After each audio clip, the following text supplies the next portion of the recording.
What we want to do is look at something that's very, very powerful and very important. Tell me if I've shared this with you before. We've talked a little bit, I believe, about the importance of understanding that beliefs are nothing but feelings of certainty. Have we talked about that, yes or no? Yes. Okay? So reviewing the metaphor for some of you, and some of you being new here, let's take another look at it. If we want to accomplish something in our lives, we need to know whatever we do is always going to come back to this unconscious set of beliefs that we have about what's going to lead to pain and pleasure. In other words, everything we do it either to avoid what? Pain, or to gain what? Pleasure. Now, if you procrastinate, why do you procrastinate again? Because your brain says not doing this would actually be less painful than going ahead and following through. How many would agree? Okay? Now, how many procrastinated long enough till that eventually changed, and you thought, if I keep procrastinating, it'll be more painful than if I just get it done? How many gotten to that point? What we're talking about then is changing what we associate pain to, what we link pain to, and what we link pleasure to. But here's the problem. Sometimes in people's lives, they link both pain and pleasure to the same thing. And if your brain doesn't know whether it means pain or pleasure, it gets both signals. It takes like 2 steps forward and 1 step back. Let's take a quick example. Let's say in a personal relationship, you think relationships, the idea of a relationship with another human being intimately equals, what would you say it equals? What? Pleasure. Okay, good. So it equals pleasure. Positive feelings. Now, how many of you then got out into a relationship and it was all pleasurable for a while, and then after a while it wasn't quite so pleasurable? In fact, maybe something happened where that relationship ended in a thing called what? Called what? Pain, as somebody said so nicely in the southern drawl. Pain. Pain. Okay. Got some pain out of that. All right. So what do you think happens? If you get tons of pain linked here, eventually what happens is you leave the relationship. And for a while, you may even think relationships equal pain, and so what do you do for a while? You avoid relationships, don't you? How many of you have ever done this? Okay? Now, after a while, though, you look around and you see other people that are in relationships, and they seem so happy, and they're so in love, and you think, oh, look at that, and I'm missing out on that, because I don't have a relationship and they do. And you begin to actually change this from being in a relationship is painful to what? Not being in a relationship is painful. And so sure enough, you start saying, I want the pleasure of that. And you start going after a relationship again. How many have run through this cycle? Anybody here? I thought so. So then what happens? Well, you finally think, well, relationships are pleasurable again. You start reinforcing that idea. And then you start to get in a relationship. And then they do something like that person that was painful with you in the past. And what do? Your brain goes, pain. And so what do? You sabotage the relationship. And pretty soon, a person can't figure out why their relationships don't last. And the reason they don't last is the brain's got both pain and pleasure linked to it. Think of it being like a teeter-totter, and what's happened is you've got these giant boulders on both sides. It doesn't know which way to go. What we want to do is change this. We want to make it so that, for example, in the area of money, you link massive amounts of what to having excess money? Pleasure. And what to not having excess money? Pain. That's what we want to do. The challenge is this. The challenge is we have beliefs from our past. And what is a belief? Write it in your notes again as a reminder. A belief, anywhere you want to put this, is nothing but a feeling of certainty about what something means. A belief is nothing but a feeling of certainty about what something means. Belief is nothing but a feeling of certainty. When you feel certain about what something means, that means you believe it. Okay? Feeling of certainty. So I wrote in your notes here, for example, if you could become a better person, should you pursue becoming a better person? Yes or no? Yes. Okay, so you believe that. You feel what about that? Certain about it. The second question I put down here is, well, if you could give more, should you give more to people around you? Yes or no? Yes. Okay. If you could be more loving, should you be more loving? Yes or no? Yes. Then I put, if you could be smarter, should you pursue being smarter? If you could learn more, should you pursue learning more? Yes or no? If you could earn more, should you pursue earning more? Not everybody's congruent on that one. See, there's no difference around money than any other area of your life. But a lot of us have these weird beliefs that we've got in our unconscious mind about this, these feelings of certainty. So what is a belief again? Think of it this way. An idea, once again, is like a tabletop with no legs. So let's say the idea is, I'm sexy. Okay? Yes. Okay. No, I meant you. So say the phrase, I'm sexy. Go ahead. Great. Now, some of you are more congruent about that than others. Now, my question for you is, how many of you believe what you just said? Raise your hand. How many don't believe what you just said? Raise your hand if you don't believe it. How many are kind of like on the cusp? Like, well, maybe I'm sexy, maybe I'm not. How many are kind of like in between there? Okay. Now, those of you who know you're sexy, those who say they know they're sexy, all they're saying is, I feel what? Then I'm sexy. What's the C word? I feel certain I'm sexy. Does a sense of certainty affect the way you would actually conduct yourself? Yes or no? You better believe it. So somebody here who said that they're sexy, who knows they're sexy, raise your hand. If you absolutely know you're sexy, you know it, nobody could tell you otherwise. You just absolutely know you have arrived, you're sexy. Okay, totally sexy. Great. How about this young lady here, Lori? Lori, how do you know you're sexy? You feel sexy. What makes you feel sexy? Do you have some references? Not that I necessarily want to What's share. that? Stand up so we can see whether you're sexy or not. Stand up so we can all see. Oh, thank you. Okay. You sexy? Okay. Tell y'all So with me. my question is, how do you know you're sexy? You said you feel sexy. I know that. That means you feel certain you're sexy, but what makes you feel that way? What she has, by the way, are a set of legs under her table. And those legs allow that tabletop. See, an idea is like a tabletop with no legs. There's no certainty, right? You put some legs under it, it's solid. You believe it, it's certain. Are y'all following about that? The legs are reference experiences. I teased her, do you have references? Reference experiences. Things you've seen, heard, other people said to you. Different things that have made her feel certain, feel like she's sexy. How many follow me on this? Okay? So what are some of the things that have happened that make you feel certain you're sexy, Lori? I've had men tell me I'm sexy. You've had men tell you you're sexy. Well, that's better than having women tell you. Okay. Okay, so she's had men. How many times has this happened? More than once? Yes. Okay. Have they lied to you before? Well, sure. More than once. Okay.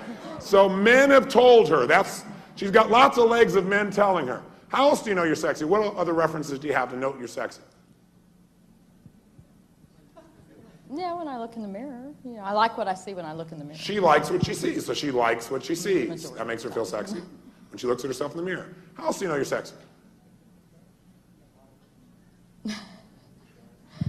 She's like in a deep trance. Like, well, what else do I need? I got a few legs. Have you ever like been driving the car and somebody drives by, some man drives by and like looks at you and points? He doesn't say anything, but he looks at you and points? Yes. He was telling you to move. No. No, I've had him. But you thought it meant you were sexy. Okay. Pointing men in cars made her feel like she was sexy. Okay. Okay. Which finger were they pointing? This guy said, that's right. Okay. Thank you. Thank you very much, sir. I really appreciate that addition to the conversation. The point is, how many can see she probably has a lot of different experiences, also known as references, that make her feel like she's sexy? How many can see that? Now, the truth of the matter is, could other people have had the same references and still not put them underneath the idea and made themselves feel sexy? For example, some of you who didn't raise your hand and didn't say you were sexy. Ladies in the room, for example, raise your hand if you did not say you were sexy. Raise your hand if you did not say you were sexy. All of you raising your hand, have you had men tell you were sexy, yes or no? Yes. Huh. How many of you have had men point to you and like, or smile at you in the car? How many ever had that happen? And you said, oh, they're just wanting me to move. She said, hey, he's in love with me. Okay. Can people take in the same reference and interpret it a different way, yes or no? Oh, yes, you better believe it. Okay, so you have references if you wanted to back it up to make up the idea you're sexy. True or false? How many of you have, first of all, give her a hand. Thank you very much, Laura. I appreciate it. I think I've given this example before. How many of you have reference experiences to back up the idea that people are, if you wanted to, that people are rough and mean and will take advantage of you, give them half a chance? How many got references to back that up if you wanted to? You don't, but if you wanted to, you could come up with references. Raise your hand. How many of you have references to back up the idea, if you wanted to, that people are nice and kind and honest, and if you care about them, they'll care about you? So which one is really true? Whichever one you decide to assemble. Oh, really? Oh, great. Explain to me what the difference is, Mary. You can be as nice as you want, and they will take advantage of you. And some people never would, even if you did it to them. I agree with you. What I'm talking about is, can you back up the idea that people in general, some people say that people will take advantage of you. Some people say people are basically honest. Oh, no, I wouldn't generalize either one. Oh, you wouldn't generalize either one. So that's a different belief system, which she backs up because she's had people that have done both. True or false? True, but mostly... True, but? Mostly people don't take advantage of it. Mostly they don't. I would tend to agree with you. I believe the same thing. But you know what? What if you grew up in an environment where people took advantage of you most of the time? Would you probably have a different belief? Yeah, because you'd have different what? Reference experiences. So whatever people believe, it comes from the references. Are they wrong? Yes or no? No. So the question in a belief is not whether it's the right belief. The question is, does it empower you or does it disempower you? How many follow the logic of that? Because how many of you have beliefs today, or better yet, how many of you had beliefs years ago that you're almost embarrassed to admit you even had way back then? How many got beliefs like, back then you believed, but now you look back and go, oh, you know, I used to believe that. I mean, how many got some beliefs like that? And you may have fought back then and been real intense about those beliefs. So the key is to assemble beliefs that support you. And I'm here to tell you that if you don't have as much money as you want in your life, there's one primary reason. You have a mixed set of beliefs about what having excess money would mean to you. You don't associate pure what to it? Pleasure. You have pain to it too. You go, no, Mr. Robbins, no, you're confused. I'm here to tell you if I had money, it'd be great because I could help my church, I could help my family, my friends, I could travel the world, I could have these toys. I know I link pleasure to having money. But you know what? You also associate to having money things like, well, if you had to make that much money, you'd have to work so hard, you'd never have any time to breathe. You know? In order to have that kind of money, you'd probably never sleep. In order to have that kind of money, I mean, you never see your family. In order to have that kind of money, you wouldn't be spiritual. In order to have that kind of money, you got to take advantage of people. You make that kind of money, people will judge you. And think about this. People will work harder to avoid what? Avoid what? Than they'll ever do to gain what? So when your brain tries to make a decision, it's not like if they're even, it's okay. It's like the same number of references or rocks. It's not the number of references.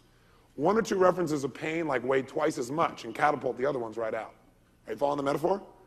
So let's try something for a second. Be interesting. Let's see what you associate to excess money. Excess money.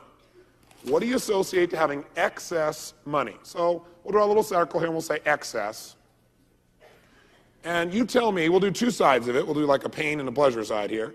You tell me, what do you associate to excess money? What are the associations that you make to that inside your head? Okay, raise your hand and give me some samples. Excess money. Yes, ma'am.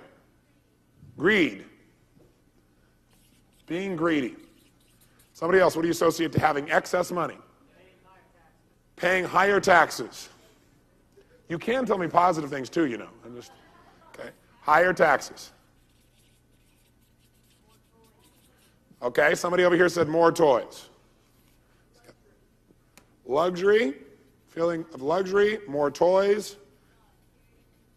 Okay, somebody said security. Somebody said insecurity, having more money. Interesting. Lots of, what'd you say? Lots of responsibilities. More friends, what? More friends, and she would put that in the red. Oh, quote friends. More quote friends if you had the money. Okay? Be able to help more people. What else? Over this side. Decadence. That was in the green. Okay. Decadence. Okay. Somebody else. Sense of freedom. What else? More options, more choices. Somebody else. What do you associate to having excess money? Dig inside your head, not what you're supposed to think, but what it really is there. When you start thinking having excess money, what do you associate to excess money? Yes. Being lucky. Which side do you put that on? Green. Snobs. What else? What's that? Have what? Hard work. I assume that's red for you? Hard work? Yes, that's pretty congruent. Somebody else? Success. I assume that's in the green. Power. Do you put that in the red or the green? Green. Power. What else do you associate? Come on, dig out. Those of you who haven't said anything out loud, just say it. Better provide for your family. Better provider. What do you associate to excess capital? What are some of the fears you have or unconscious? Think about inside your head, if you're being honest with yourself, even though intellectually you know better, what are some of the stuff you got there about having excess money? It's unfair. What did the other person say here? Abuse of power. So one person said it's unfair. The other person said it's unfair allocation. Is that what I heard them say? The other person said an abuse of power. What's that over here? Being dishonest. You have excess, you must be dishonest. Being unbalanced. Somebody said being wasteful. Being selfish. Boy, we're really on a roll on this side, aren't we? Pardon me? Easy in what way?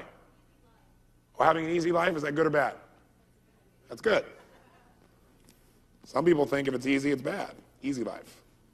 Somebody else? Isolation. So if you make a lot of money, you'll be isolated. Yep. That makes total sense. What else? What's the catch? Okay, what's the catch? Good belief system. Assume that there must be a catch.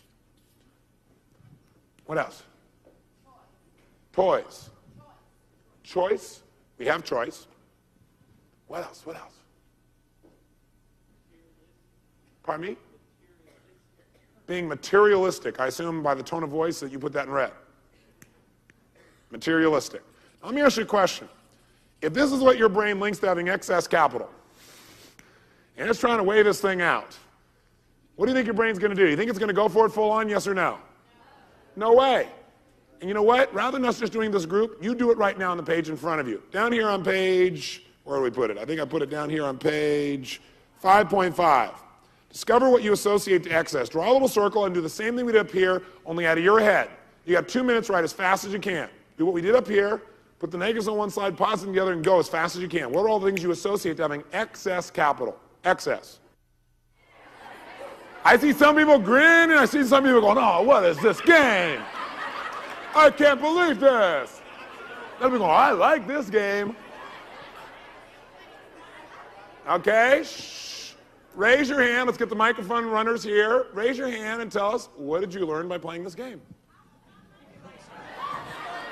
She's going, I want my money back. You want to do it again. Now let's check in with this lady up here for starters. She wants to do it again. Let's find out why. Nancy made money. Stand up, Nancy. Let's see who you are. What happened when you did this game? Tell us. Well, I lost 10 at first. You lost what? I lost 10 after I got rid of my 1, and then I came back with 5. I see. And what'd you start out with? 1. 1. You Yeah. now have 5. Yeah. How do you feel about that? I feel great. You feel great? I wish this I lady could have here's kept the pissed off. 10. You got her 5, she says. I wanted the 10. You wanted a 10. But somebody got it. Greedy little one, aren't you? Yeah. Oh, interesting. Very nice. Give her a hand. Thank you. Somebody else. Lady back here in the back here. The purple. What did you learn by playing this? Well, I started off with a 20, and no one would take the 20.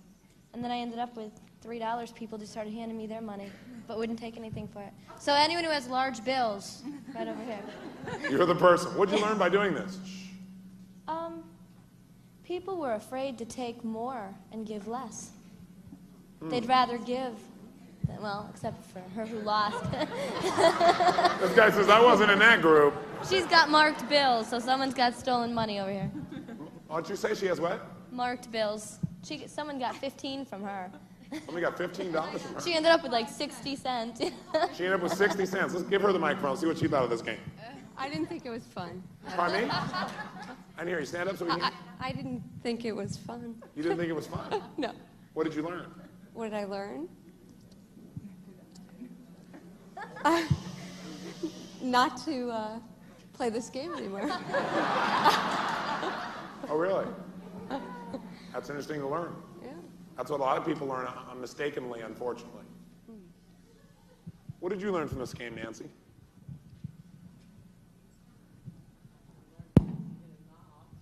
She says she learns it pays to get involved. To take risk. To take risks. What happened to you and what did you learn? Would you stand up, please? I got somebody's 20 and I passed it. It was easy for me to take money from people and pass it along. But I didn't feel good about keeping somebody else's money. And I was like, that girl, I got her $20. I hope she gets it back. I have guilt feelings about having money. So you have guilty feelings about having Yeah. money. I see. Can you ever get somebody else's money? Do you own money?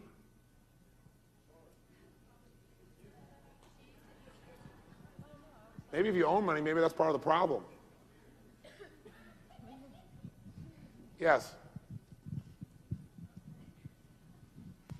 I learned it wasn't very easy to trade less money. I mean, more money for less. It wasn't very easy to trade more money. It was very hard. I would not turn a loose of my 20 for a 1, in other words. You would not, huh? I swapped my 20 3 times with other people that had 20s, but I wouldn't swap it with anybody with less money. I see. How does that relate to your life? I guess what it says that it's going to be kind of hard for me to take a risk, period, with money, as far as money is concerned. Interesting. Very good. Somebody else? Yes, sir. Well, I started out with 10 and it's all gone. And I don't like this game, but it was fun playing it. Oh, there were 5s and 1s and so on. But what I realized was that if you're willing to offer the money, people are more than willing to take it. Interesting. And the other thing I found out was you need to keep your eyes open because it can come in and it can go out. It works both ways. So there's no guarantee that you're going to win, but there was a guarantee you got to play the game. That's true. Very nice. Interesting. Somebody else? Yes, sir, over here. What happened? What did you learn? Doctor? I noticed that as I started off with $12, I've now got a nickel. And it's a very shiny nickel, though. It's a very shiny nickel, though, he said. And what I noticed is as I started the game out, people were much more willing to I just sort of held the money in my hand and let people do what they wanted with it. And as I went down the line, I got 10s back and forth. And as the game went on further, it got to be so that people took more. At the end of the game, there was They got used to taking more, huh? Yeah. At the end of the game, there was more taking than there was at the beginning of the game. Interesting. Yes, ma'am. I started out with 2 pennies, and I ended up with $21. And Well, I'm modeling her, babe. It's a pretty good return on your investment, huh? I found that most of the people that I met up with, there were some people who, like, especially when I had just one of the pennies, didn't want to trade. And then... But 2 pennies kicked him over the edge. Then one person just walked up and started handing me money, you know. So people are either going to hang on to their money or you can get all their money, you know. It's pretty, you know, I really liked the game. Yes, ma'am. What happened? What'd you learn? Well, I started out with $10 and now I have 1 penny. And I could not get anybody to trade this 1 penny for anything, not even a quarter. So I took a big risk, and I guess you win some and you lose some, and I lost.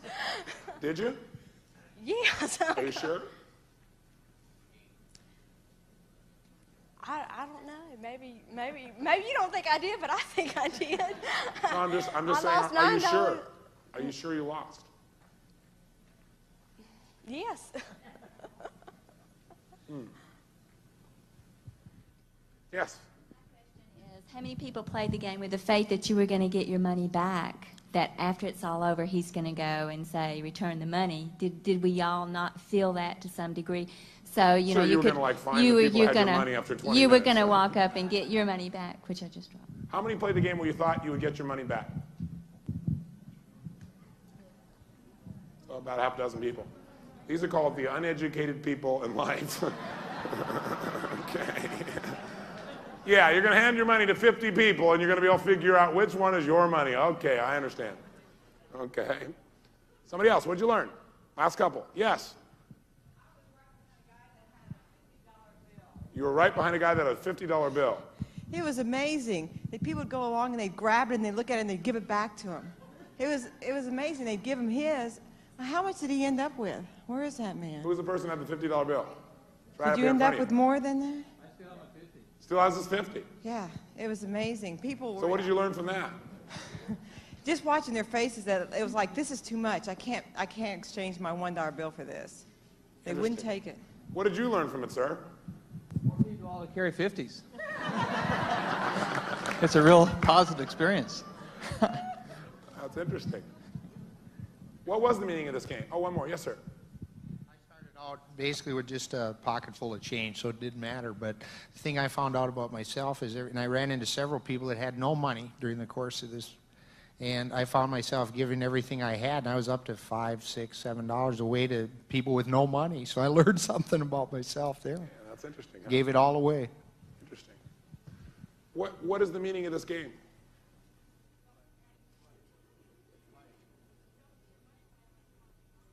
Don't give your money away unless you want it to be gone. Okay. Take a risk and you'll win. Take a risk with a small amount of money. Yes. Find out the rules before you play the game. Yes? Don't play with more than you're willing to lose. Don't play with more than you're willing to lose. Yes? Reciprocation, that if you give something out, people want to give something back. If you went out and handed somebody, how many found a person tended to try and find a way to give back to you? I'm curious. Raise your hand. If you actually physically tried to give to them, how many found a person tried to give something back? Raise your hand if that's true. Really? Interesting. What else? What else did you learn? Don't trust sexy women. She took all you had. Okay. The purpose of this game, the meaning of this game is whatever you make up of it. I will tell you this. How many of you felt uncomfortable with playing this game? You were uncomfortable during the game. Most of you. Then what you need to know is you're still operating out of scarcity. If you were uncomfortable playing that game, you're operating out of scarcity. Those of you who said you lost that game, you better take a real good look of how you're evaluating money. You will never make any money as long as you have that attitude. Never. Because if all you get for your money is money, then you'll always be broke. Because money is designed to give you something more. And there's a lot more that was involved in that you could have got for your 5 cents, $5, $10, or $50. Could you get a lesson out of that could make a lot of bigger difference than $50? Yes or no? Yes, and sometimes the lesson is best when it's the most painful because you don't forget it. But more important than that, if you were operating from a standpoint of being disturbed at the end of the game, or if you're uncomfortable right now, you're thinking, man, they got my $10. That ought to tell you that unless you change that, you will never have any money long term in your life. Not massive amounts. Because the only way you can have massive amounts is if you're willing to play the game where you're willing to put it out and know that it'll eventually come back. By the way, what if the game would have continued for another minute or two? Could you have ended up with a different amount of money? So did you lose or not? Is the game over? Well, the game's not over till you leave.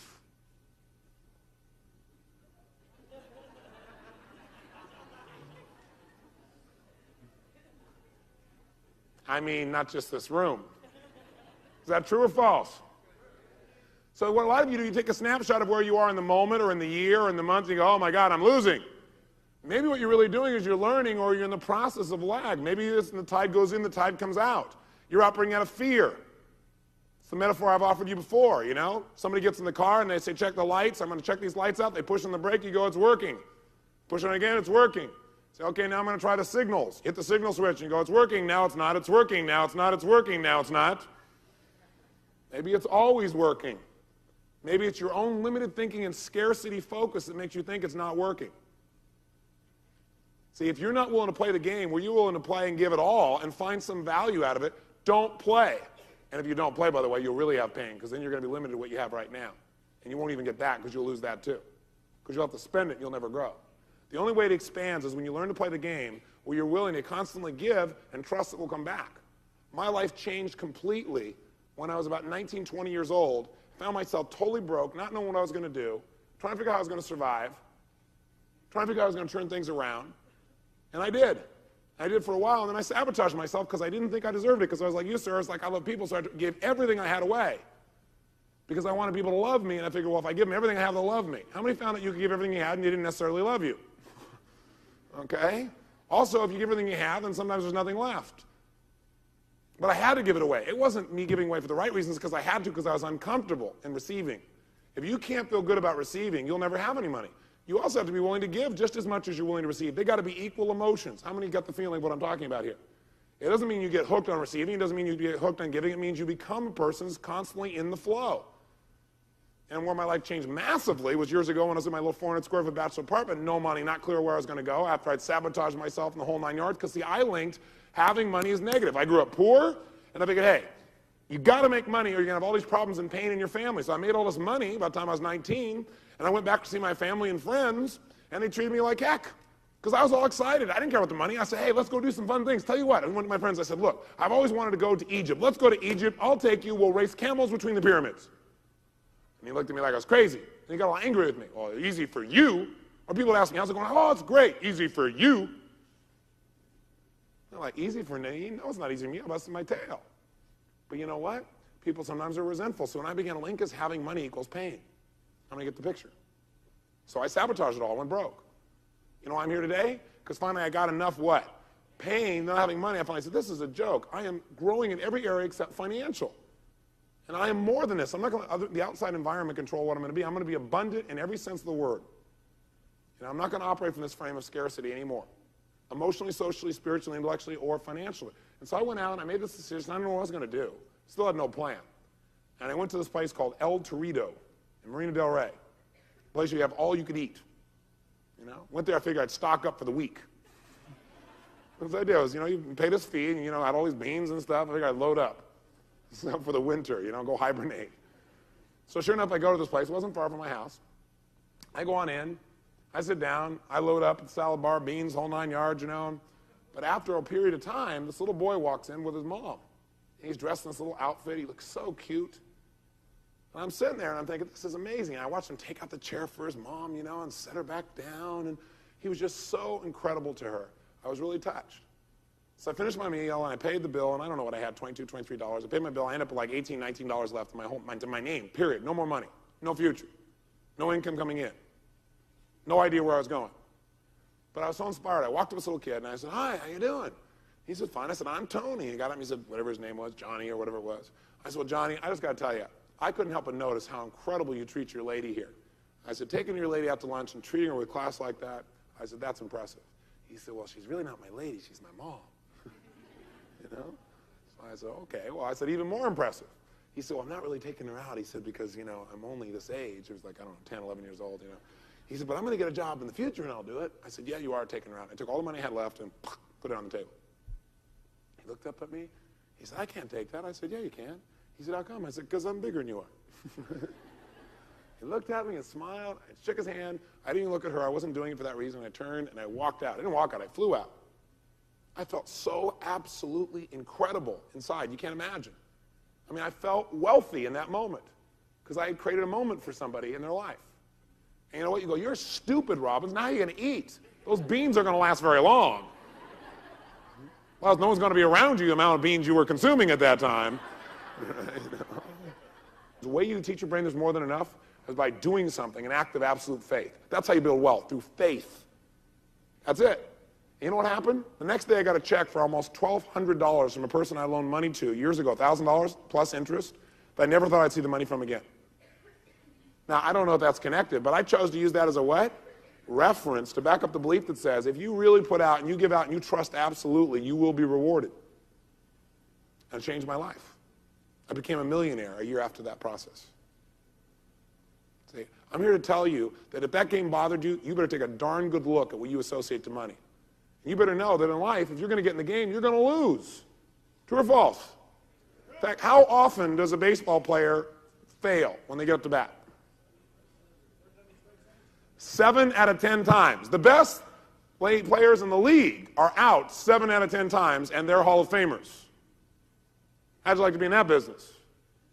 In the financial business, it's the same thing. See, I hear people all the time say, oh, yes, I want to invest, and I don't care if I lose. And they lose one little penny, and they freak out of their mind. They absolutely freak out of their mind. But I'll tell you what, the best investors in the whole world know they can lose, and they know they're going to lose, and they don't kid themselves about it, but they don't freak out about it and look at themselves in one moment and go, I lost that. They're intelligent. That's why they're wealthy. That's why they have the security and freedom that they want. You got to be able to know you're going to lose.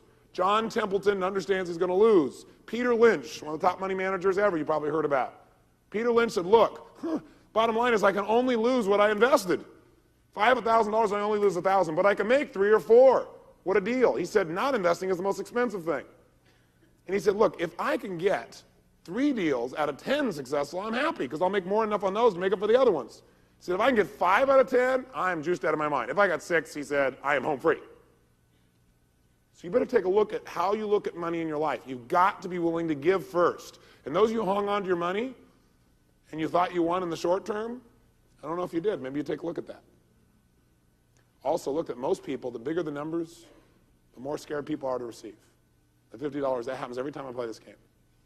You want to change your life? Simple things will change your life. Go out and get a couple $100 or get $100 and save it and put it in your money clip and put it on the outside of all the rest of your money. Don't spend the $100. Just keep it there so it's always there. I did that when I had no money. Changed my whole life. Changed my focus. It's like, that was the only $100 I had left in my name, but boy, looking at that, I got $100 here. Felt incredible. Way back then, that meant a lot. You've got to start to condition your mind and emotions for wealth. If you don't that, you won't have what you want. So let's try another quick exercise. Find a partner and turn face to face. Page 5.11, here's what I want you to do. Select, we've got 4 spaces. 2 are going to be homework. 2 of your most disempowering old beliefs. One at a time, write down your old belief, then scribble it out and write down what would be a new belief. What would be the antithesis of your old belief? A couple of doctors back here were saying to me, we both have the same negative belief. We both have this belief that says, in order to do better, we'll have to spend less time with our family. We have no time with them already. I said, you know one of the reasons I began to change my life financially? And he said, what? I said, one day I went with a friend. I finally broke loose and went skiing. I never took time off.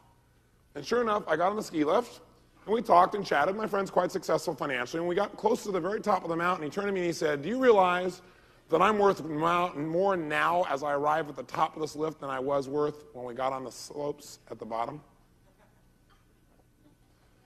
And he said, do you realize you're worth less? Because every minute you're not working, you're losing money because you're the same overhead? That really bugged me. That gave me enough pain. I said, that has got to change. And a year later, it did. See, most of you are enslaved to getting money. You want to enslave your money. You want to put your money to work for you, so the money has got efforts, and it's bearing fruit. So that it's doing the work instead of you doing the work. But the only way you can do that is if you have some to invest. The only way you can do that is not make more money, but to deal with the money you have more effectively. I said, what you're both telling me is under your current strategy, you'll never see your family again. What you're saying is that your current strategy does limit the time with your family. But are there people that work less and make more? Yes or no? That's right. And a whole series of ways of doing it. So it's not that you have to spend less time with your family. It's that your current strategy would require that. So you better be careful about what belief, because once you say, in order to make more, I have to work more, or in order to make more, I can't spend time with my family, and that's pain, you won't even come up with a solution. You better be very careful about the beliefs you adopt, or they will change your financial future. Remember what I've talked to you about before. If you're heading in a particular direction and all you make is a little 10-degree shift, you take that out a month from now, a week from now, or 6 months from now, a year from now, you're in a totally different location. One belief change can change your entire financial future. One. So let's have you make 2 changes. Write down your old belief, and then what will be the antithesis of that old belief? What will be the direct opposite of that belief? And when you write down the opposite, right below it, write down the references. How do you know this new belief is really what you believe? What are examples of that? So if the old belief was, money is the root of all evil, is that what it says, for example, in the Bible, yes or no? No, it doesn't. It says, what? The love of money is the root of evil. In other words, you make money your God, you're in trouble. So maybe what you can say is, how many have found that when people don't have money and they operate at a scarcity, they tend to do rather unpleasant things to other human beings? How many found that to be true? So maybe what you could say is, a focus on scarcity creates evil and pain. A focus on being an abundant human being creates whatever, love, ecstasy, sharing, whatever you want to do. You come up with an opposing belief that is your new belief, and then say, how I know that is, every time I found myself with abundance, I wanted to share it. Every time I'm around other people, they want to share it. Some people are not coming from that place. You design references or examples that you have to back up the new belief. You're going to do 2 of them. You got 3 minutes. Was this useful for us to do this conditioning on our mind first, yes or no? Yes. I got news for you. We can do everything else and teach you all the technical side. You don't handle this side, none of it matters. You'll just sabotage it. How many feel like you pulled out some beliefs and made some nice progress today in conditioning yourself and thinking about money in another way? Say aye. Fantastic. Then how the heck do we actually get wealthy? How do you create wealth and build it, starting from wherever you are? Let's turn here to section 6, how anyone can become wealthy. 4 key elements. That is, if you're interested. How many are interested in becoming wealthy? Can I hear an aye? Very nice. Turn the page. There are 3 possible ways for you to accumulate wealth. Number 1, you can inherit it. Number 2, you can marry into it. Knows this yeah stuff out here. Or number 3, you can earn it the old-fashioned way. And even if you marry into it, you may find out it may not last that way either. You better know how to earn it. This woman here's amen. It may not be worth marrying into, that's right. Here is the foundational organizing principle behind all of wealth. Remember I said earlier, if you want to get the same result as somebody else, you can do what they do. In other words, somebody's getting a result. You can take the same actions they're taking, but if you really want to be successful, find out what's behind their actions, which is what we call their organizing principles. In other words, what are the key understandings or beliefs that allow them to know what to do? This one foundational formula you cannot fight. If you want to have financial abundance in your life, you must live by this. It is not sexy, but it is the truth. So you better remember for the rest of your life, if you ever want to be financially free and not end up someday saying, I wish I woulda or I shoulda, or looking back on your life and feeling pain for a lifetime. If you want pleasure, you better live by it. Here's what it is. You cannot become financially independent unless you live by this formula. It says simply this: spend less than you earn. And that's not enough. Spend less than you earn and invest the difference. There is no way around this other than this. You must spend less than you earn and invest the difference, then reinvest your returns for compounded growth until you reach a critical, what would you say? Till you reach a critical mass of investment capital that creates the annual, what's the key word? Income. What are you always investing for? Income. You don't want money just for the sake of money. You want income. The annual income that you desire for life. So again, the formula is spend less than you earn and invest the difference. Reinvest your earnings for compounded growth until you reach a critical mass that gives you the annual income you desire for life. That is the way you become wealthy. Now you might say, well, how do I get to that point? Well, turn the page and let's take a look. You need really 4 elements to become wealthy. Anyone can become wealthy even with a very, very small amount of money if you do the right things. The first thing you need to become wealthy is time. It's the number 1 thing. By the way, raise your hand if you have some. Okay? Raise your hand if you're going to spend it whether you want to or not. Okay? Time is the number 1 element you need and you already have it. The second element that you need in order to be wealthy here, number 2, is you need compounded growth. You got to make sure that you're not limited to what you can earn and what you can invest. You've got to develop compounded growth. We're going to go through with the impact of that. Some of you know about it. I want to get you associated to it. And many of you know it, but you aren't doing anything. You know, oh, I know that. Knowing is not enough. You can't just know what to do. You must do what you know. And compounded growth is the second thing, and it costs you nothing for compounded growth except being smart. The third thing, you need to make intelligent choices to be wealthy. You got to make intelligent choices. And in chapters 8, 9, and 13 of this book, we'll show you how to value things. Know what something is really worth, because it's the only way you can become successful in making financial decisions. You got to know what something's worth. If you don't know what it's worth, you're in trouble. If you know what it's worth, you'll know whether it's a good deal or not, whether you can invest in it. But very few people study value. What they do is they get influenced by the environment's level of optimism or pessimism. You want to change that. You want to make smart choices. And lastly, number 4, you need some money. You need some money to get yourself started.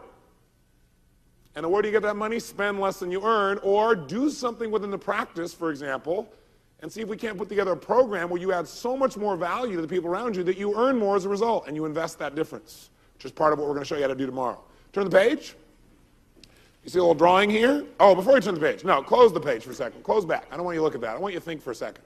We've all heard about compounded growth. Please stay with me. We've all heard about compounded growth, and we've heard all kinds of metaphors and examples, but let's do a fun one for a second. And I did this with some of the people the one day. Let's say I come out to you and I turn to you. How many of you play golf? Any of you play golf? Raise your hand. Quite a few of you. Great. And I come up to you and I said, tell you what, let's go play some golf there, Diane, and tell you what, why don't we bet $10,000 on the game? Are you up for it? Sure. She's crazy because she doesn't know what kind of golf player I am, or she's saying sure because this is only a role play. This isn't reality, right? In reality, would somebody go, yeah? No, they go, wait a second. If he's willing to bet 10 grand, he must be one heck of a golfer. They'd never do it. But what if I came to you instead and said, Diane, I want to play some golf? And you go, yeah. And on the way to the course, I say to you, you know what? Just for fun, to make it more interesting, why don't we play a dime a hole? Is that okay with you? Sure. Sure. Tell you what, just make it more interesting. Why don't we double it each hole? You know, first hole's 10 cents, second hole's 20 cents. Would that be okay? It's only 18 holes. That'd be okay with you?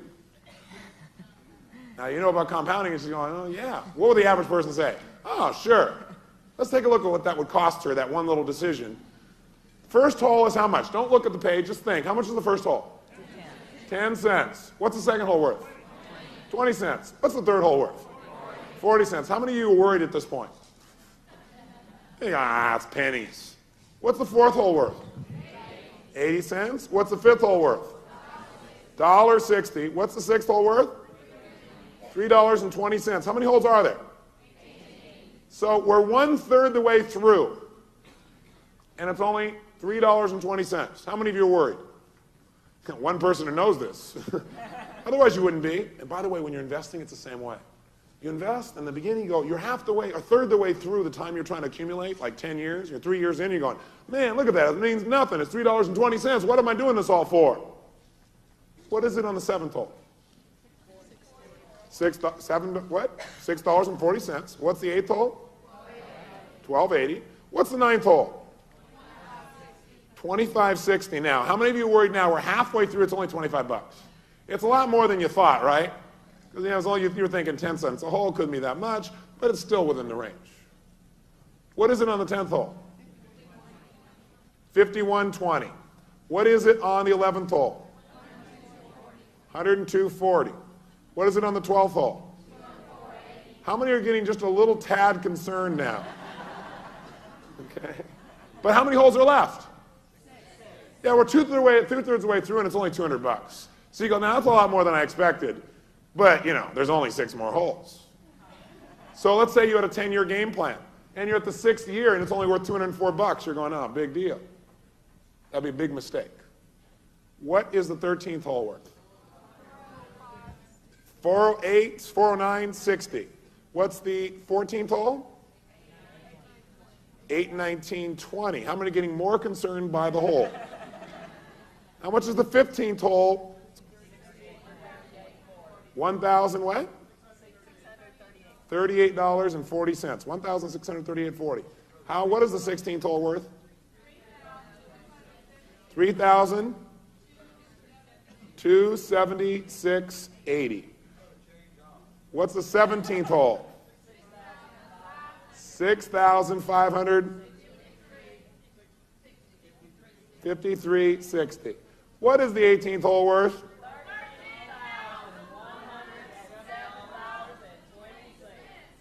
Whoa! How many got more than they bargained for in this little deal here? Now take a look at this. This is the power of compounded investing. You know what most people do? They invest. They get a little return. And they take that money and do what with it? They go spend it. They think, well, it's not that much, and I'm keeping my other money in there. But see, the way you make money is whatever you make, you put it right back in. You don't touch it. And you let it compound. And in the beginning, you know why most people never make it? In the very beginning, it seems like nothing. In fact, it seems like nothing a third of the way through. But you know what? It adds up quick. I got a question for you. What if you would have decided to wait, let's say, just, 6 holes to begin? Like you didn't bet the first 6 holes. You'd have to count back. 1, 2, 3, 4, 5, 6. What would the whole game been worth then? How much would have been the most you could have earned in that game?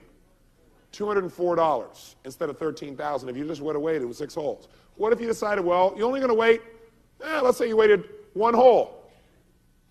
That 1 hole you waited would have cost you $6,000. You know what? It's the same metaphor for those of you who say, well, I'll start investing when I'm a little bit older or when I have a little more money. 1 year does not cost you a little. It costs you a fortune on the other side. You have no idea. Those of you in this room that are under 30 years old, you have the most unbelievable opportunity of your lifetime. Those of you at 40 have the most incredible opportunity of your lifetime. Those under 50 have an unfantastic outcome for a lifetime. Because no matter what age I talk to somebody, you know what the reality is? They all say, man, I wish I would have started 10 years ago. They always bitch about starting 10 years ago. Except 10-year-olds, they don't usually do that. They're about the only ones. Everybody else does. The reality is, with compounded growth, you can do almost anything with a small. You can start with pennies compounding and go crazy if you're willing to start. It doesn't matter the amount. What matters is that you're willing to take the time to do it. So if you're willing to do 20 years, that's how you can build this. Many of you in this room who make $20,000 a year can be millionaires before you retire. Just taking out 10% of what you earn and investing in a tiny little balance. And protecting it, like in a private pension plan where it's not being taxed constantly and beating it down. Because this is compounding without taking taxes out, right? That's the key. You took taxes out along the way, it wouldn't get anywhere near those amounts. That's why you have to protect it in that kind of environment. And many of you have pension plans, but you know what happens? Pension plan on the other end, as soon as you take it out, you just lost 38%. Or now, if you've overfunded, you've lost with an excise tax maybe up to almost 50, 53, 55%. Interesting. Plus, if you take it out any sooner than a certain age, you're really in deep trouble. So we want to show you tomorrow how to change that with another vehicle.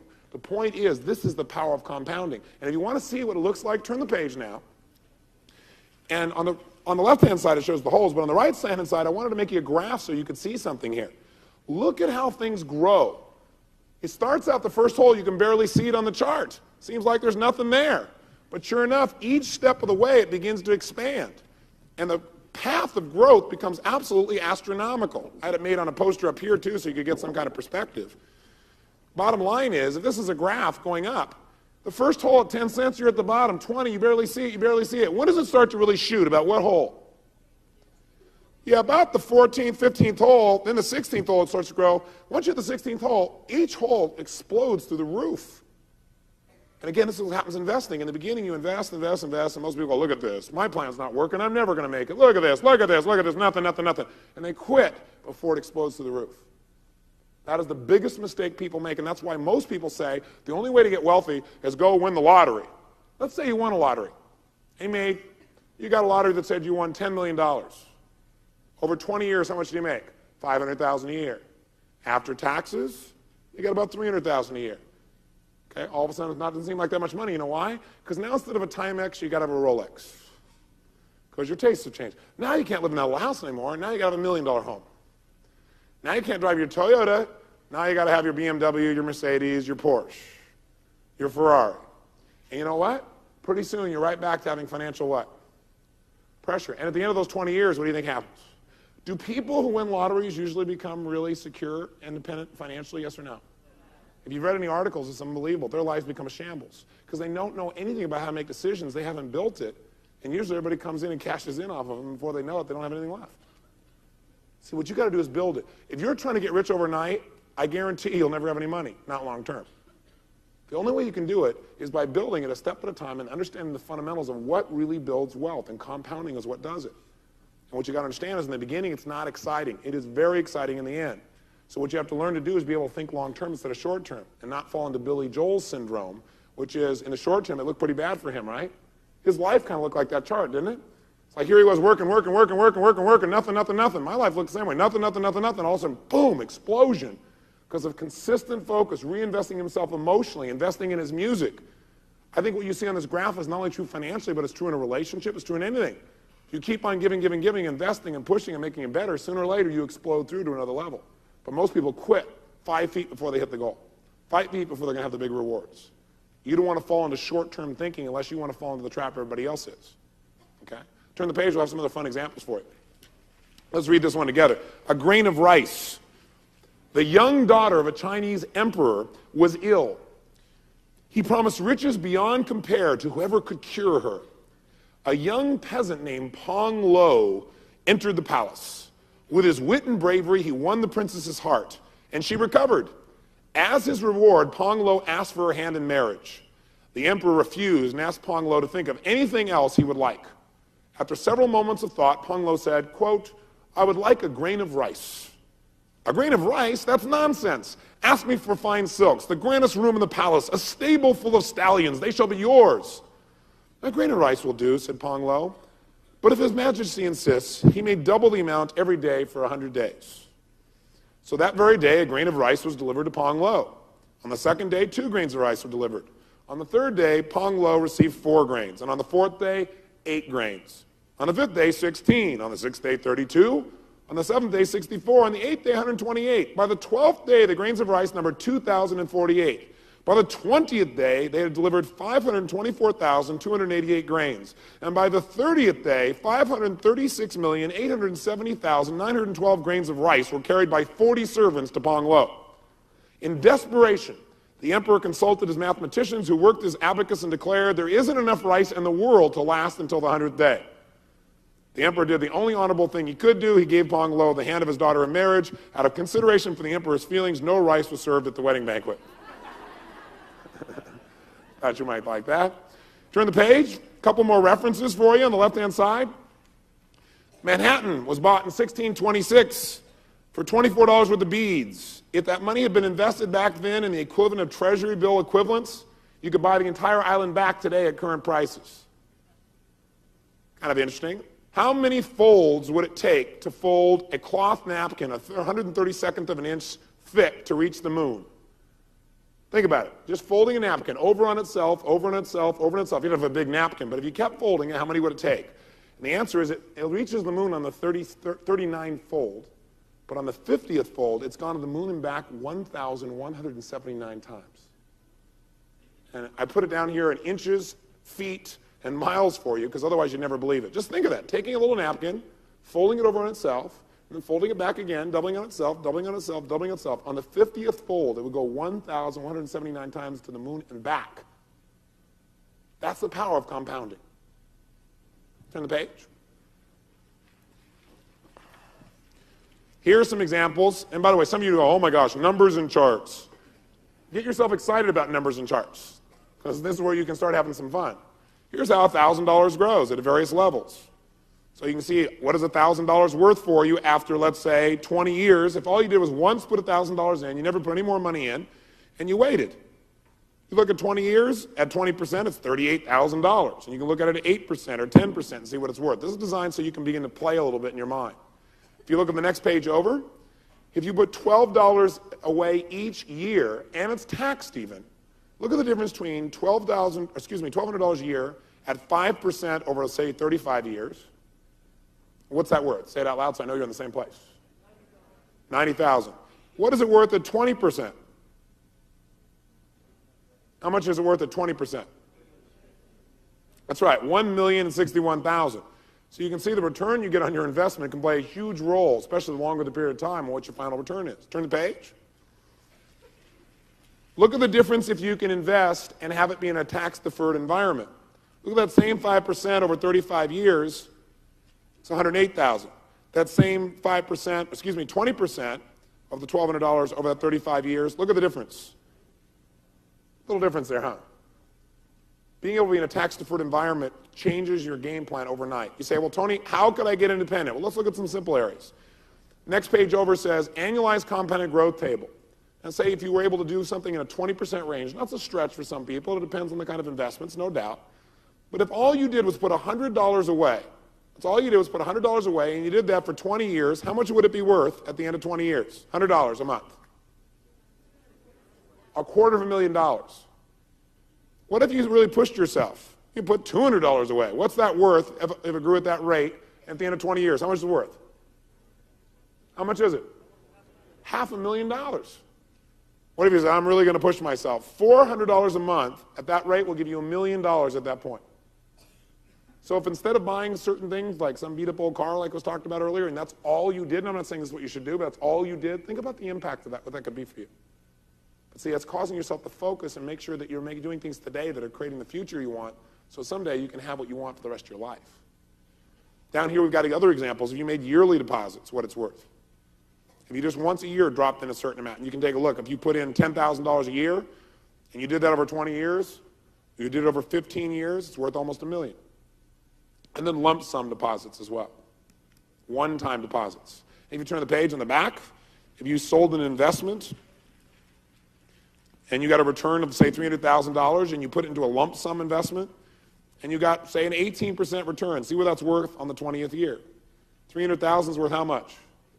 $8 million. I mean, it's unbelievable what's possible if you understand a little bit about compounding. So I want you to have a frame of reference. Turn the page.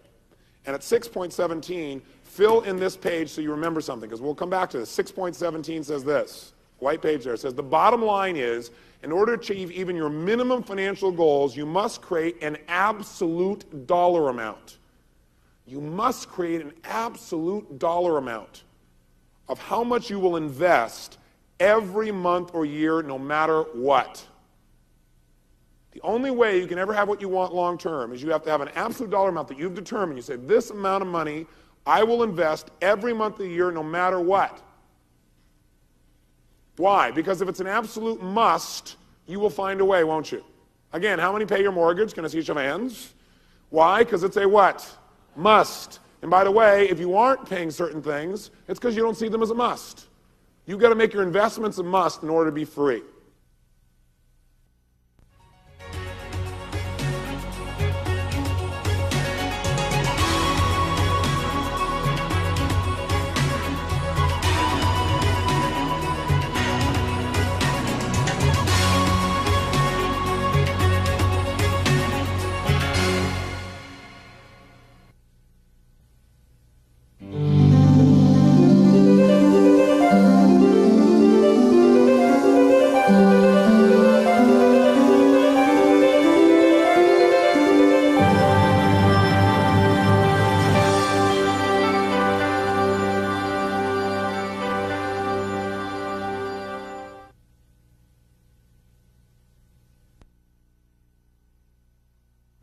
In order to develop a plan that'll give you the financial security or independence or freedom that you want, step one is you must work backwards and first establish what's the amount of income that you desire for life without ever having to work again.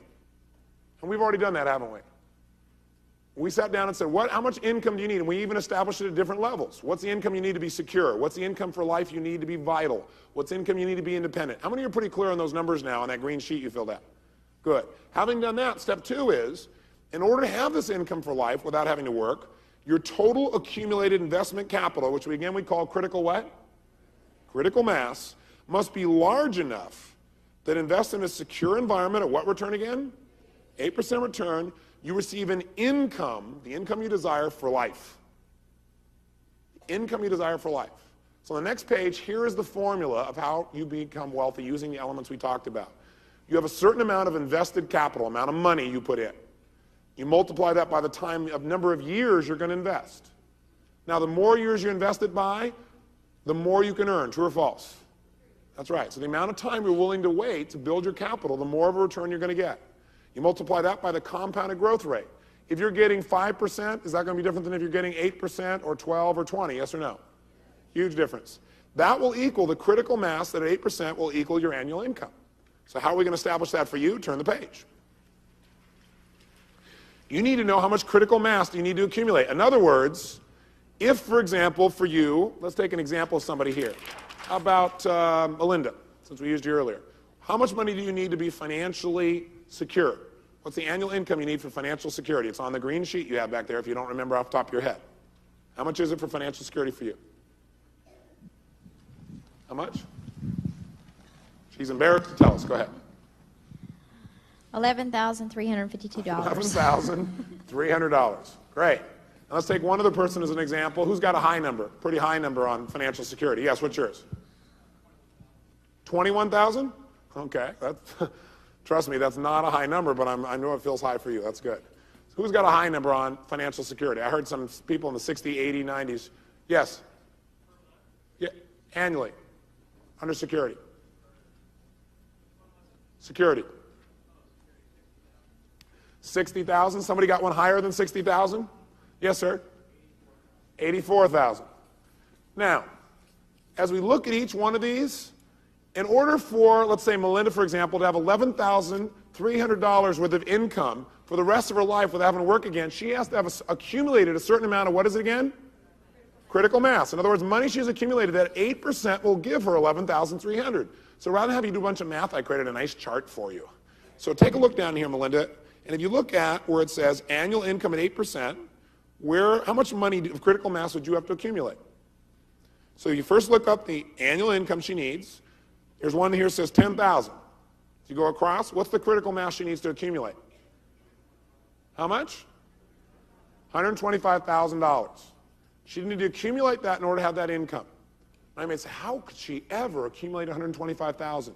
How do you make $13,000 in a golf game? You start with what? A dime. And you begin to multiply it by reinvesting and not touching it after you've done it. How many are following what I'm talking about here? Okay?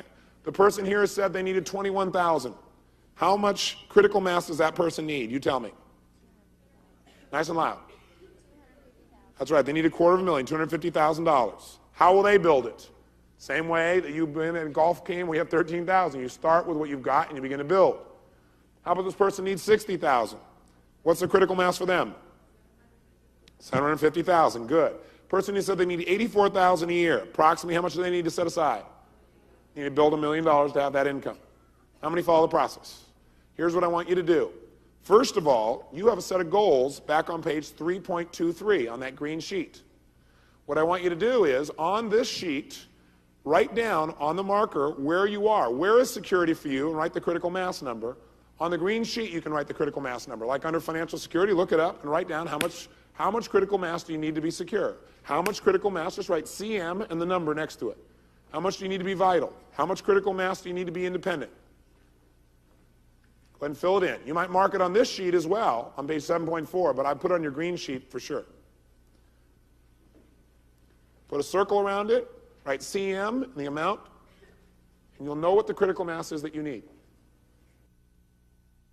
Here's what we're going to do now. Now that you've determined the income, the annual income that you want for life, top of the notes there, annual income that you want for life, and the critical mass you need to get there, it's time to take control of your own financial destiny by studying the consequences of your financial decisions. Turn the page. So there are three things we have to focus on. Number one, where are you now financially? That's the first thing we're going to know. Where are you now? And most of you have given us that information now, and because of that, we can develop a plan. Two, what's the level of risk that you're willing to take? Will that make a difference in how fast you can make your plan work? Yes or no? Yes. And number three, how much time are you willing to take to make it happen?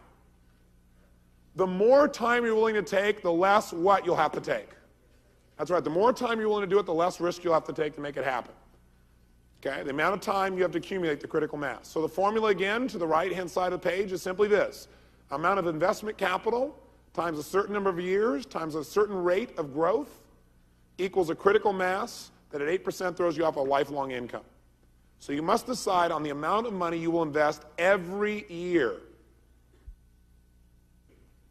from this day forward in order to guarantee the achievement of your financial goals for life. Now, how can you establish the amount you're going to invest every year or every month? You have two ways of doing it. Let me show them to you very quickly. Two major ways that you can decide on to utilize to make sure you invest. By the way, if you don't begin investing, will you probably ever in the long term, yes or no? No way.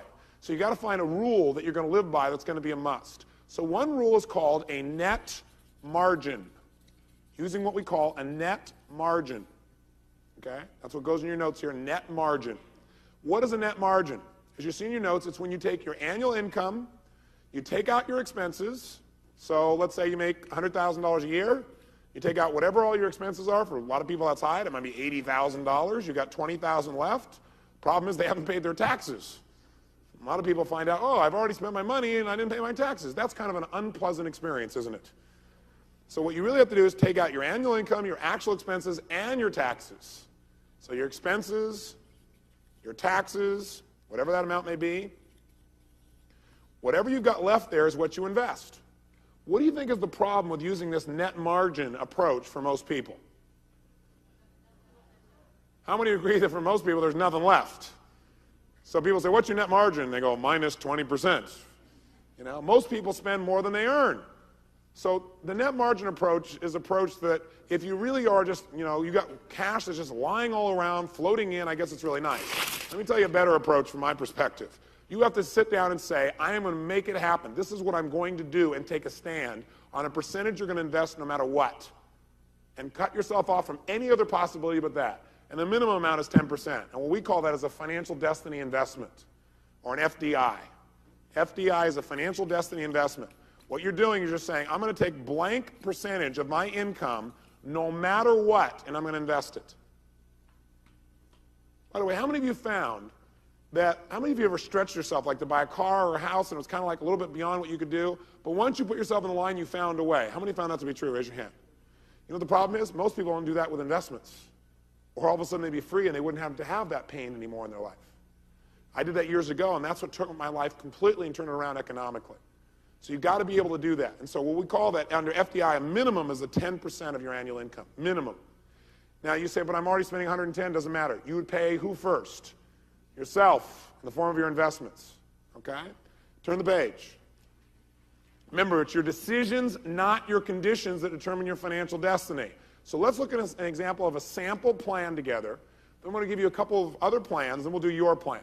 Okay? Here's how it works. Now, when you turn the page and look at this plan, it may look complex to you, so instead of getting all freaked out by it, remember a couple things. Number one, if you're confused, it means you're about to learn something.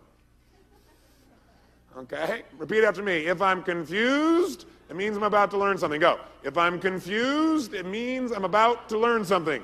By the way, is that true? Yeah, because if you're confused, you don't know. If you keep on going, you'll find out what it is. Secondly, if I'm frustrated, it means I'm about to have a breakthrough. Go ahead. That's right. Things transform. They sometimes have to boil before they transform. You will find this very simple if you're willing to make it simple. Here's what we're going to do. As you look at this chart, and you glance through it here, you'll see that I've numbered every item on the chart so we can stay together with it. So, chart's pretty simple. Number one is what? And stay with me nice and loud so we're all in the same place. What's number one? What's this person's annual income? Great. Two is their present what? What's this person worth? What's in your present net worth? How do you figure it out? You take all the what? Assets you have, everything you have that has any value that you own, and you subtract against it all your what? And whatever that's at the bottom, that's what you have as your net worth. It's pretty simple. Third, what is the number three? Your what? This guy's at what rate? 30%. What's going to make this rate vary even though the federal taxes will be the same at that income level? That's right, state taxes. California, for example, we're almost to 40%. Okay? For somebody in my tax bracket, it's pretty intense. If I moved to Florida, I'd be in much better shape. Or Nevada. So where you live state-wise makes a big difference in how fast you can accumulate, just so you're aware of it. Next one, number four, is your foundation for wealth, your annual FDI. What does that stand for? The amount of money you're going to what? Invest no matter what. Your financial destiny investment. What percentage is this guy going to invest? 10%. Good. The investment tax rate is the same for everyone nationally now. How much is it? That's right. What is the investment tax rate? What does it mean? What's the difference between that and income tax? If you invest in something and make money on it, right? You invest in a stock or bond or something like that, and you make an income from the investment, you're taxed at a lower rate. Well, not necessarily lower. I guess it depends on where you are. It could be higher for some of you, but you're taxed at a rate of 28% on those things, so you know. What's next? Number six is your annual inflation increase. We put 5%. The reason is you'll find later in your book I have a whole section on inflation. People say, well, what's inflation going to be? I mean, it could go to 10, it could go to 6, it could go to 2, it could go to 9. I did an analysis of the last 30 years of inflation. You'll see it in the back of your book, year by year. The average inflation has been approximately 5%, 5.3 I believe it is accurately. Over the last 10 years, it's been 4.4%. So while it may go up one year to 6, 8, even 10, the highest years ever were in the 70s, if you recall. And in the 70s, we had an inflation rate at that point of, I believe it was 9%. It's in the back of your book. I know it was under 10. That was the worst ever. And overall, it still came down to 5%. So we use 5% in all your plans. By the way, all these numbers you're looking at, when you see your game plan, if something is incorrect or you disagree, like you might say, well, I want it to be 10% inflation. Well, I may disagree with you. That's not accurate, but we'll be happy to put it in there for you, and you can see what the difference is. I spent with my associate, he came to my house one morning, 8:30 in the morning, and I said, you know, I've been through so many financial planners. I get these plans that don't mean diddly to me. I want you to take all the factors and integrate them in one place. So he came over at 8:30 in the morning. We thought we'd have it handled by noon. 8:30 the next morning, we were still working on it. The next afternoon, we finished it. Literally, we didn't stop. And this has been basically the fruition of that process. So you got a process here that will make it simple for you to make any changes you want. Next, what's our next element here? Capital currently invested, illiquid. What does the illiquid mean? What's an example of an illiquid investment? Real estate. Why is real estate illiquid? What does it mean? Illiquidity means what? Yeah, you can't just immediately go get your money. It takes a little time to sell that house. You can't get it tomorrow. What would be an example of a liquid investment? Okay, if you have a money market, what else? Stocks, what else? Bonds, what else? Something, can you call your broker tomorrow and say, sell my house and send me the money tomorrow? No. Can you do that with some of your, for example, your stocks and bonds? The answer is yes. So you can get easy access to your money quickly. Now, you may not get as much as you want for it, but you do have it. It is liquid, okay?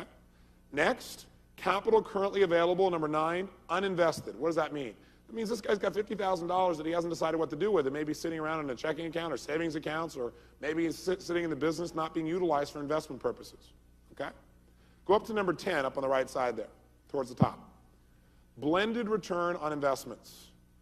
It says they are 10%, then it goes 12, 12, 12, 10, 10, 8. How many would agree 10% is a somewhat conservative rate of return? Let me see a show of hands. Somebody feel that way? I'd be curious. How many think it's an aggressive rate? Let me say aggressive. How many think it's a low rate? Let me see a show of hands. Okay, good. I would agree with you that it would be probably, even in the current market, a moderate rate, not an aggressive rate by any stretch, and it could be a low rate in many markets, obviously. The point is this. We did a blended rate. What does that mean? Well, you might be getting, let's say, for example, 7% on current money markets, but you're getting 12% on something else. You get a 15% rate on something else. We're saying if we take all your investments and blend them together, the balance of what they average out to, in this case, would be a 10% return. That's what a blended rate is. How many follow me on this? Okay, real simple.